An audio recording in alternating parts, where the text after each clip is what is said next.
Hello students, Vande Mataram. Welcome to all of you in this session number 8 of chapter number 7, Evolution.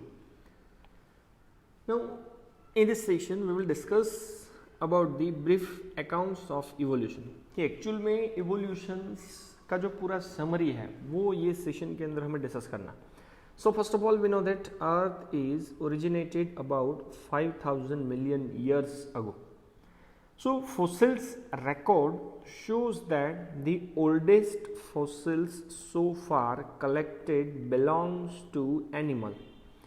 सबसे पुराना fossils जो collect हुआ है animal का है which lived 1000 million years ago. तो सबसे oldest fossil जो animal का है वो लगभग 1000 million years ago पहले का है. So it is estimated that life should have originated about 3000 million years ago. कि 5000 million years ago अर्थ का origination and 3000 million years ago पहले फर्स्ट लाइफ का अर्थ की सरफेस के ऊपर फॉर्मेशन होना चाहिए. So about 2000 million years ago first cellular forms of life appeared on the earth. सबसे पहला cellular forms of life 2000 million years ago पहले जनरेट हुआ होगा. So mechanism of how non cellular aggregates of giant molecules, bigger molecules could evolve into a cells with membranous envelope is not known. अब आपको previous session के अंदर भी मैंने बताया कि जितने भी नॉन सेल्यूलर एग्रीगेट्स है, स्ट्रक्चर्स है of giant molecules, bigger macro molecules जिनका मॉलिक्यूलर वेट और साइज ज़्यादा है, वो एक दूसरे के साथ एग्रीगेट हुए होंगे और उनके बाहर मेम्ब्रेन डेवलप हुआ होगा. तो ये मैकेनिज्म एट प्रेजेंट अवेलेबल नहीं है. So some of this cells had the ability to release the O2. अब O2 रिलीज करने वाले जो भी सेल्स थे वो शायद CO2 एब्जॉर्ब कर रहे होंगे. So the reaction could have been similar to the light reaction in photosynthesis where water is split with the help of solar energy captured and channelized by appropriate light harvesting pigments. तो ये reaction जैसे light reaction होती है photosynthesis के अंदर उससे ही related है कि पहले वाटर का स्प्लिटिंग होता होगा. किसके सपोर्ट से? तो सोलर एनर्जी जो कैप्चर्ड हुई है उसकी वजह से. अब जो भी इलेक्ट्रॉन जनरेट होते हैं वो आपको पता है लाइट हार्वेस्टिंग पिगमेंट के थ्रू इजीली ट्रांसपोर्ट होते रहते. सो स्लोली जैसे जैसे टाइम जाता गया single celled organism became a multi cellular life form. Single cell organisms का कन्वर्जन मल्टी सेल्यूलर लाइफ के अंदर होता गया. So by the time of 500 million years ago सबसे पहले अर्थ की सरफेस के ऊपर इनवर्टिब्रेट्स फॉर्म हुए and it become active. So jawless fish probably evolved around 350 million years ago. तो अब हर एक का टाइम पीरियड और वो ऑर्गेनिजम्स के नाम हमें डिस्कस करते जाने. देन आता है seaweeds and few plants which are existed probably around 320 million years ago. तो seaweed and few plants around 3 million years ago generate हुए होंगे. We are told that the first organism that evolved land were plant. तो सबसे पहले land के ऊपर evolve होने वाला अगर कोई ऑर्गेनिजम्स था तो वो कौन था? Plants. So they were widespread on land when animals are invaded the land. तो एनिमल्स जब प्लांट के ऊपर डिपेंडेंट थे और we can say that plant की जो स्प्रेडिंग है वो अर्थ की सरफेस पे ऑलरेडी हो चुके थे. When animals are invaded the land, जब एनिमल्स लैंड के ऊपर इन्वेड हुए तब प्लांट्स पूरे वर्ल्ड के एरिया में स्प्रेड हो चुके थे. So fish with this stout means nose like structures, respiratory structures है एंड स्ट्रॉन्ग फिंस स्विमिंग के लिए. So fish with the stout and strong fins could move on land and go back to a water. तो जो fishes के पास stout या तो fins जैसे structures थे लैंड के बाद finally they are move on the water. So this way about 350 million years ago. So in 1938 मतलब रिसेंट टाइम की बात चली. Fish caught in South Africa happened to be a coelacanth which was thought to be extinct. अब coelacanth मतलब एक fish का नाम है, जो फिश को साउथ अफ्रीका से कलेक्ट किया गया था 1938 में, जो एट प्रेजेंट मतलब 1938 में ही वो क्या हो चुकी है, एक्सटिंक्ट हो चुकी। देन आफ्टर आता है this animals are called as lobe fins evolve into the first amphibians, क्योंकि आपको पता है फिश के बाद सीधा एम्फीबियंस आता। So this animals are the lobe fins evolve into the first amphibian that lived on both land and water. तो सबसे पहला एम्फीबियंस जनरेट हुआ लोब फिन्स में से, जिसको बोला जाता था कि भाई वो एम्फीबियंस है, उसके पीछे का रीजन तो भाई वो लैंड और वाटर दोनों पे अपने आप को सर्वाइव कर सकता था। So there are no specimens of this left with us. तो एट प्रेजेंट कोई भी ऐसा स्पेसिमेंस हमारे पास अवेलेबल नहीं है, but this were ancestor of modern day frog and salamanders. तो एट प्रेजेंट जो हमारे पास मॉडर्न डे में फ्रॉग्स या तो सैलामेंडर है, उनके ही वो एंसेस्टर्स थे। So we can say that frog और सैलामेंडर ही उसके जैसे ऑर्गेनिजम्स हैं। सो देन आफ्टर एम्फीबियंस का इवॉल्व किसके अंदर हुआ, रेप्टाइल्स के अंदर। अब रेप्टाइल्स का कैरेक्टरिस्टिक्स क्या था कि दे ले थिक शेल्ड एग। जो एग था उसके बाहर का शेल होगा वो बहुत ही थिक था, which do not dry up in sun unlike those of amphibians. अब एम्फीबियंस के एग जो है वो अगर सनलाइट के अगेंस्ट में रखे जाते हैं तो वो ड्राई हो जाते हैं, पर रेप्टाइल्स के पास तो जो एग था उसके बाहर थिक शेल हुआ करता था, so which do not dry up in sunlight. Again we only see their modern day descendant. तो रेप्टाइल्स के भी हम लोगों ने खाली मॉडर्न डे के अंदर जितने भी ऑर्गेनिजम्स है वो ही देखे हुए, जैसे कि टर्टल है, टॉर्टोइस है, even crocodiles. So in the next 200 MYA million years ago or so, reptiles of different shape and size are dominated on the earth. So 200 million years मतलब आने वाले 200 million years के अंदर reptiles के अलग अलग शेप और साइज जो है अर्थ की सरफेस के ऊपर डोमिनेट हो जाएंगे। तो अब बात करते हैं evolutions of number of plants. Giant ferns, ferns मतलब आपको पता है टेरिडोफाइट्स का ग्रुप है। So giant ferns were present but they all fail to form a coal deposit slowly. आपको पता है नंबर ऑफ प्लांट्स पिट्स के अंदर चले जाते हैं ताकि कोल का डिपोजिशन धीरे धीरे हो सके। So some of this land reptiles went back into the water to evolve into a fish-like reptiles probably 200 million years ago. तो थोड़े बहुत लैंड रेप्टाइल्स जो थे went back into the water to evolve fish or to evolve into the fish-like reptiles probably 200 million years ago. और उसका example है इच्थायोसॉर। Okay, सो ये सभी के सभी the land reptiles were of course the dinosaur. तो जितने भी लैंड रेप्टाइल्स थे वो और कोई नहीं है, all are dinosaurs. So dinosaur में सबसे biggest, the biggest of them is Tyrannosaurus rex. तो ट्राइनोसोरस रेक्स मतलब डायनासोर का सबसे biggest animal, 20 feet in height and had a huge fearsome dagger like teeth. fearsome dangerous weapon like teeth उसके पास हुआ करते थे। Okay, about 65 million years ago the dinosaurs suddenly disappeared from the earth. तो अर्थ की surface से ये जो dinosaurs थे 65 मिलियन ईयर्स अगो सडनली डिसअपियर्ड हो गए। अब उसके पीछे का एक्चुअल रीजन हम लोगों को नहीं पता। सो according to the some number of scientists, some say climatic changes killed them.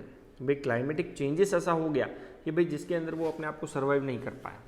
और some say most of them are evolved into the birds. तो ज़्यादातर लोगों का ऐसा बोलना है कि ये जो डायनासोरस था उनका कन्वर्जन किस में हो गया था, बर्ड्स में। But the truth may leave in between. अब ऐसा भी हो सकता है कि एनवायरमेंटल फैक्टर शायद उसके लिए सूटेबल नहीं हो, या तो उनका कन्वर्जन बर्ड्स में भी हो गया होगा।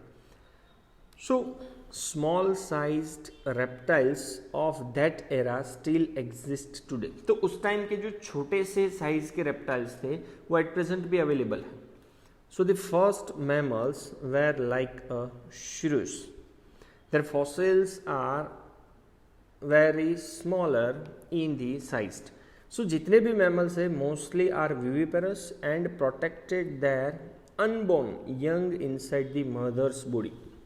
तो mammals सभी के सभी viviparous है, एक आध को छोड़ दो तो वो क्या करते हैं, अपने अनबॉर्न यंग को inside the mother's body protect करके रखते हैं. Mammals were more intelligent in sensing. तो कोई भी चीज़ को सेंस करने का, कंट्रोल या तो कोऑर्डिनेशन का जो इंटेलिजेंस है वो ज़्यादा होगा. And by the help of this physiological process avoiding danger at least, कम से कम डेंजरस कंडीशन को वो अवॉइड कर सकता है. So when reptiles came down, mammals took over this earth. There were in South Africa, mammals are resembling horse, hippopotamus, bear, rabbit. So when the reptiles which are came down, mammals took over this earth. तो जब भी ये reptiles mammals के अंदर धीरे धीरे evolve हुए तो वो साउथ अफ्रीका, साउथ अमेरिका के जो mammals है are resembling to the horse, hippopotamus, bear as well as rabbit. So due to the continental drift. अब ड्रिफ्ट का मतलब आपको सिंपली पता है कि बाई चांस होने वाला कोई भी टाइप का चेंजेस. तो पूरे कॉन्टिनेंट के अंदर जब ये बाई चांस कोई इवोल्यूशन हुआ होगा, then South America join the North America. तो साउथ अमेरिका और नॉर्थ अमेरिका का जो पोर्शन था वो एक दूसरे के साथ ज्वाइंट हो गया. So this animal were overridden by North American fauna. Fauna मतलब है जितने भी एनिमल्स थे वो. तो ओवररिडन, तब सीधी सी बात है, दो एरिया एक दूसरे के साथ अगर फ्यूज हो जाते हैं तो दोनों का एनवायरमेंटल कंडीशन अलग अलग होगा. सो ये जितना भी एरिया था वो पूरा का पूरा कवरअप कर लिया था animals of north America fauna, और we can say that animals. So due to same continental drift, pouched mammals of Australia survived because of the lack of competition from any other mammals.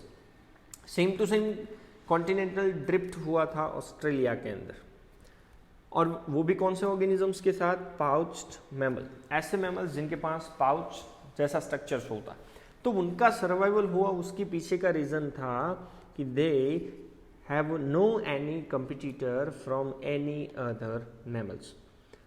So lest we forget, maybe we forget, some mammals are live wholly in water. बहुत सारे mammals ऐसे हैं जो पूरे के पूरे water के अंदर अपने आप को survive करते हैं, जैसे कि whales, dolphin, shells, sea cow are the examples of mammal who survive under the water only.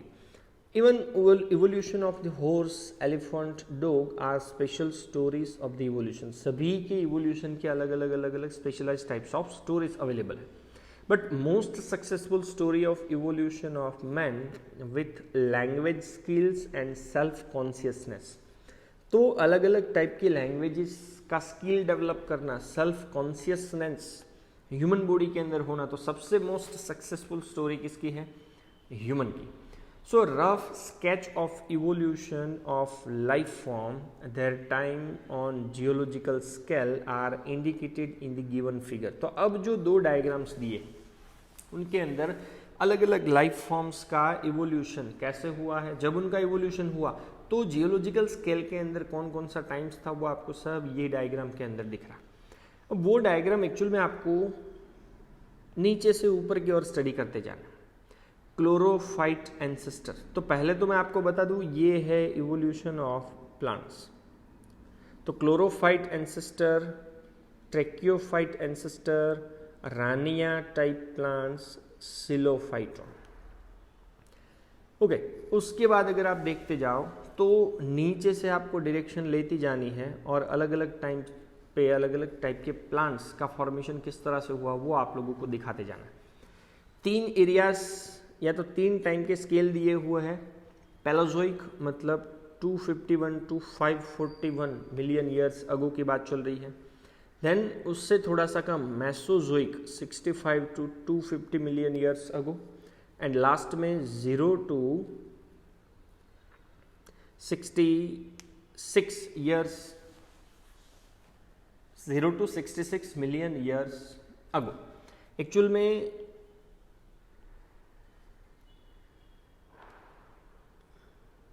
(66 to 250) as well as 0 to 65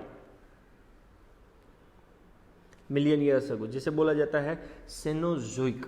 तो अलग अलग टाइम पीरियड्स के अंदर अलग अलग नंबर ऑफ प्लांट्स का किस तरह से इवोल्यूशन हुआ है वो आपको दिख रहा है ये डायग्राम्स के अंदर। सेम टू सेम उसके ही जैसा दूसरा एक डायग्राम जो है representative evolutionary history of vertebrates, पूरे एनिमल का नहीं बट खाली वर्टिब्रेट्स का पूरा अरेंजमेंट आपको दिया हुआ, जिसमें भी अलग अलग टाइम पीरियड में अलग अलग टाइप के एनिमल्स का जनरेशन फॉर्मेशन किस तरह से हुआ है वो आप लोगों को दिया हुआ। Okay, so according to one estimation कि कौन से टेक्सा का ओरिजिन कब हुआ है, तो फिशेस की अगर बात करो तो 360 million years ago, amphibians 325 million years ago, reptiles 250 million years ago, mammals 165 million years ago and first man 2 million years ago. So now ये biological evolution का जो account है and age of different animals will be still more clear. Biological evolution का account या तो अलग अलग animals के एज का जो अकाउंट है वो और भी क्लियर हो सकता है if the time of origin of life is compare to a 12 hour scale. अब इसको 12 आवर स्केल के साथ अगर आप कंपेयर करते हो तो और भी क्लियर हो जाता है। जैसे कि चलो एक एग्जांपल दिया हुआ है कि if it is imagine that life originated at 12 midnight, रात को 12 बजे अगर लाइफ का ओरिजिनेशन हुआ है, so we can say that fish appeared at 8 PM, amphibian appeared at 8:30 PM, reptiles 9 PM, mammals 10 PM and man appeared at 11:59 PM. So ये है पूरा का पूरा जियोलॉजिकल क्लॉक। अब ये जियोलॉजिकल क्लॉक के अंदर अगर आपको मैं बता दूं कि मिडनाइट 12 बजे अगर लाइफ का फॉर्मेशन हुआ होगा तो पहले तो फॉर्मेशन ऑफ अर्थ के बाद ओल्डेस्ट नॉन रॉक्स, उसमें से आए ओल्डेस्ट फोसिल जैसे प्रोकैरियोट्स आया, फर्स्ट फोटोसिंथेटिक ऑर्गेनिजम्स बना, फ्री ऑक्सीजन का फॉर्मेशन हुआ इन atmosphere, oldest eukaryotic fossils, then after oldest multicellular fossils, land plants, age of dinosaurs and first appearance of homo sapiens 11:59-30 PM. So ये geological clock के अंदर जो ये 12 hour scale का time period दिया हुआ है उसके अंदर अलग अलग टाइम लिखा हुआ, जैसे आप देख सकते हो 1 billion years ago, 3 billion years ago, 4 billion years ago, 4.5 billion years ago. पर यहाँ पे आपको एक सेकेंड के लिए 52,000 ईयर्स कंसिडर करने, for 1 minute 3,25,000 years and if we considered as a 1 hour,